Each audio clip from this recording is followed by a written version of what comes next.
This is Sichamba Jacob. Alright, so we shall try to go through some of the common paper 1 exam questions. So the first question here, they're saying evaluate 3 power 2 plus 3 power negative 1 times 2 power 0. So what we need to do here is simply to copy what they're asking us. So that's question 1.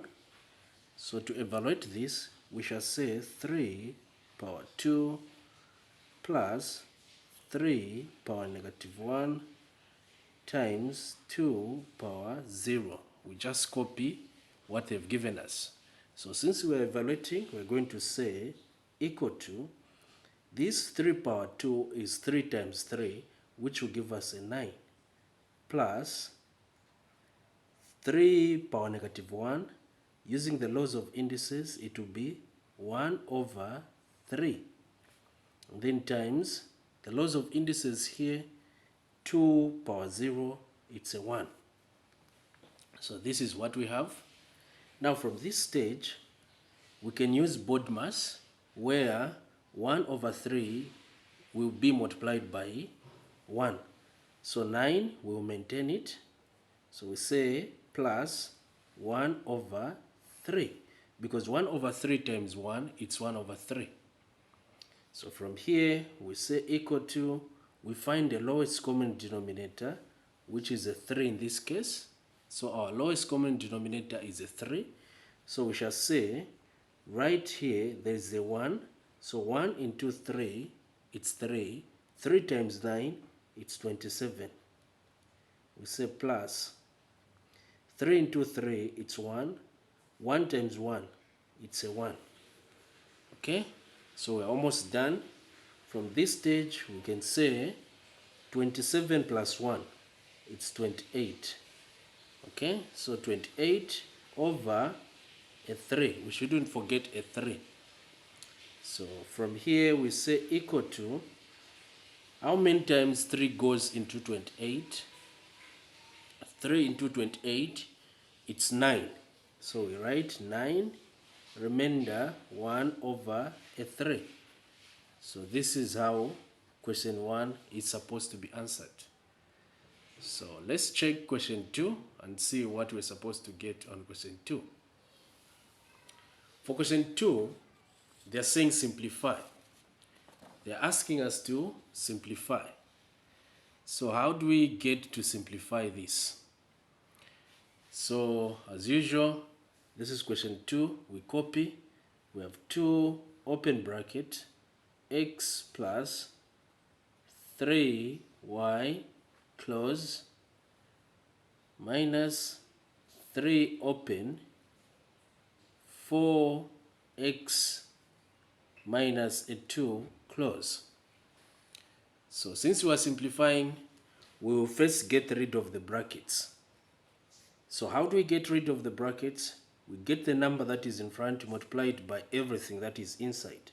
So 2 times x, that is 2x. 2 times 3y, that will give us 6y. We come to this one, 3 times 4, 4x, it's a 12x.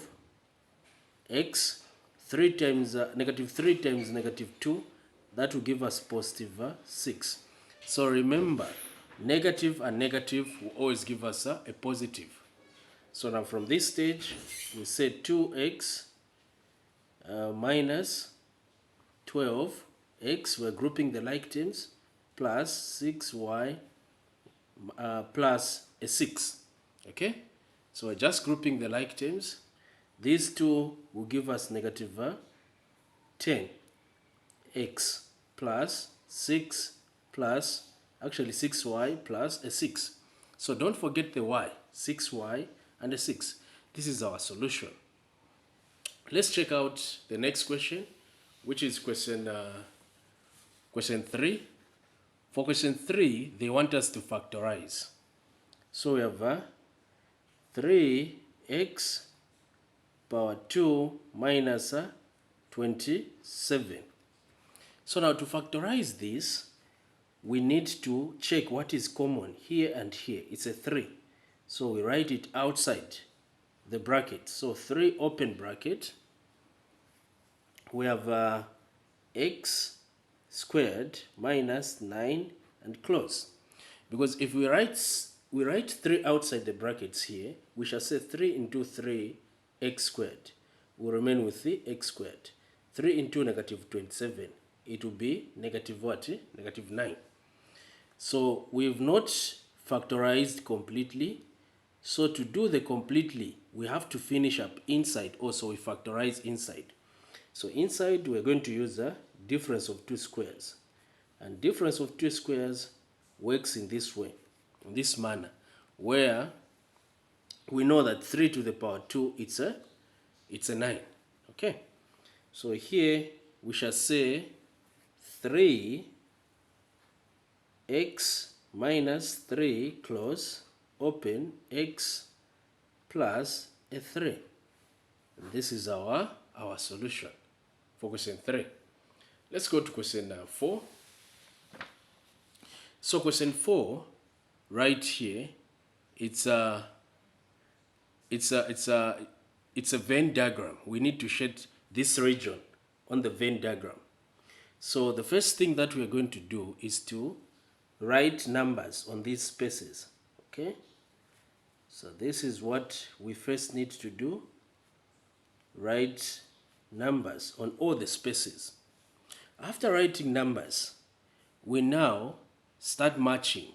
So we shall say, okay, what is our A union B? What is our A union B? So if you're able to see A union B, that will give us, that will be 1, 2, 3, 4, 5, 6. So what is found in A and B? These are the elements. Okay?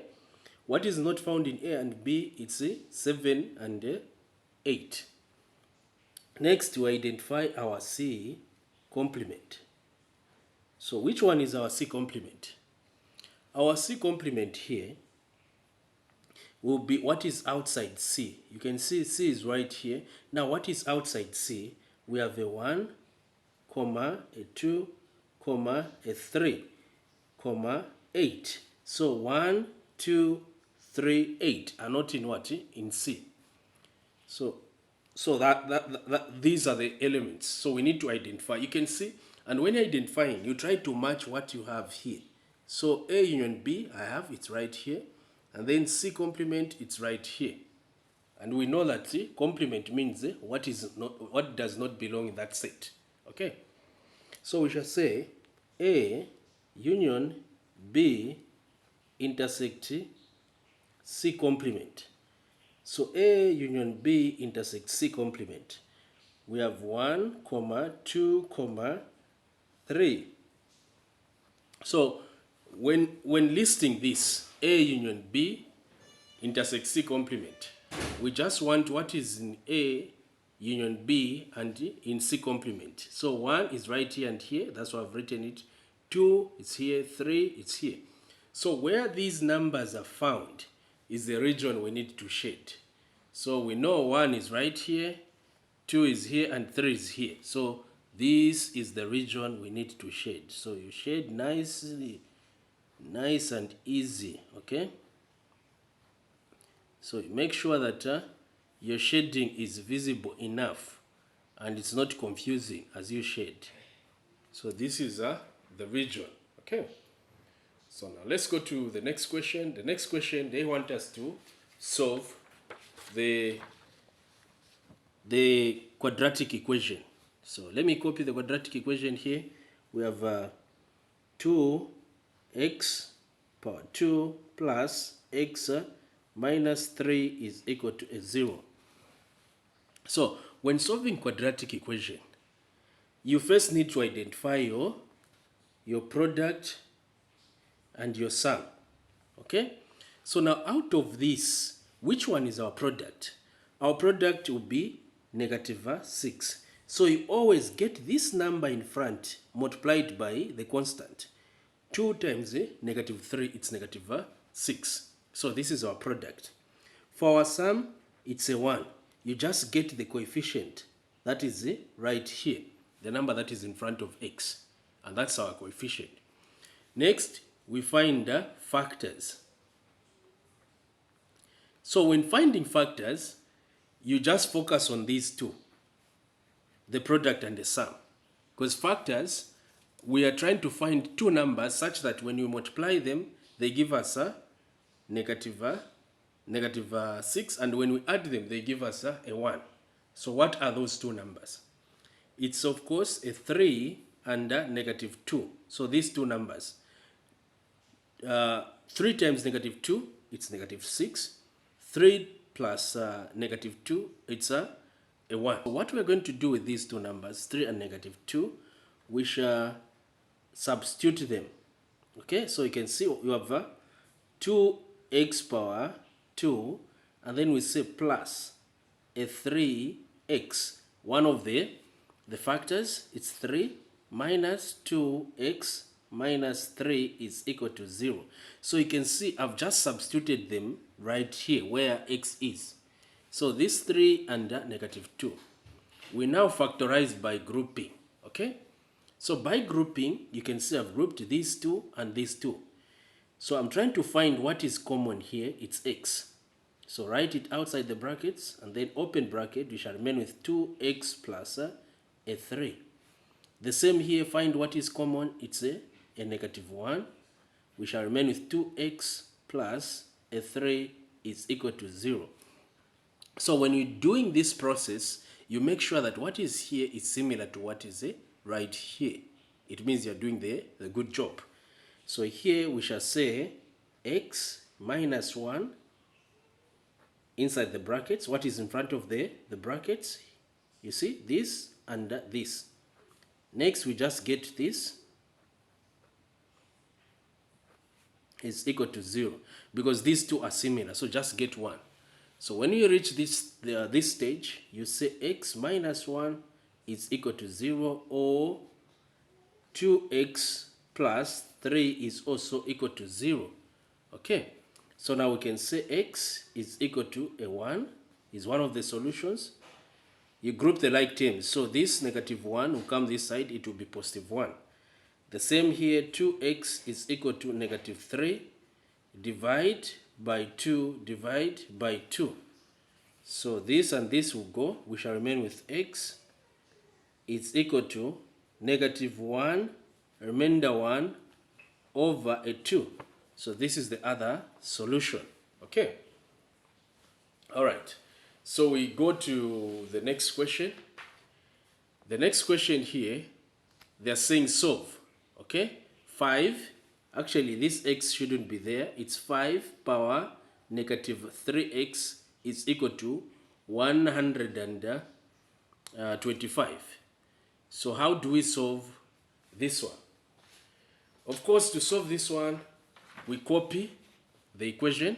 Okay. So the equation we're dealing with is 5 power negative 3x is equal to 125. Laws of indices, we balance the bases. So when we balance the bases, of course, we're going to have a 5 this side, power 3. We know that 5 to the power 3, it's 125. So from here, since the bases are the same, we equate the powers. So this power is equal to this power. You divide by negative 3 by negative 3. The value of x will be equal to negative 1. Because negative 3 into 3, it's a negative 1. So this is the value of x. So this is how you get the value of x. Okay. We go to our last question. So our last question here, it's on bearings. Okay. So we've been given the bearings. Okay. So let's read the question. They have said, in the diagram, 3 points A, B, C are on level ground. The bearing over B from A is 0, 3, 5, 0, or is 0.35 degrees. That's 0.35 degrees. Angle ABC, is 90 degrees. So this is 90 degrees. And angle ACB is 40. So this is 40 degrees. Okay.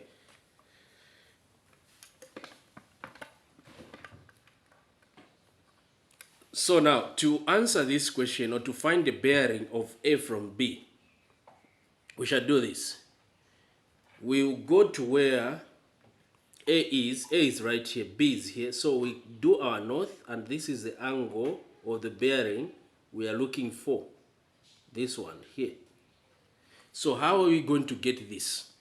We shall extend this line and use the Z property. So if you can see, this is forming a Z. There is a property which says that if you are forming a Z, you can see this Z. The angle which is here is the same as the angle which will be right here. So this is 0.35 degrees, okay?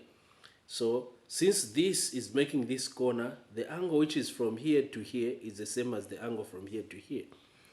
And we know, using a property of a straight line, the angle from here to here, this is a straight line, it's 180 degrees. So we shall simply add these two. So when we add we add 35 plus 180, what are you getting? We're getting a 215 degrees, 215 degrees. So we write 215 degrees. For the last question here, which is question B, we are trying to find bearing of A from C. So A from C. So we do our north right here, and this is the bearing we are looking for. So there are so many ways on how you can find this bearing. So one of the methods which I'll use, since I know that this is 90 degrees, I can find this by subtracting 35 from 90. I'll get a 55 degrees. And then using the property of Z, this is 55 also degrees, 0.55 degrees. So what I'm going to do next will be to add these two. So I will say 40 plus 55, I'm getting a 95. So this is 95. From here to here, it's 95. From here to here, it's 95. And I know that this is a circle. So I'm going to subtract 95 from 360, property of the circle. 360 degrees minus 95 degrees. So when I subtract, I'm going to get a 265 degrees. This is my answer. Thank you so much for watching. Hopefully you've learned one or two things out of this video. Please share and like. This is Sichamba Jacob. Bye-bye.